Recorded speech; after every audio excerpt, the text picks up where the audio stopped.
Philosophers have diverse views on the self, from Socrates' belief in an immortal soul and Plato's tripartite soul, reason, spirit appreciate to modern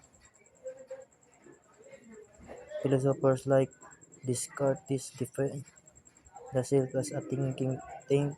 I think, therefore I am will.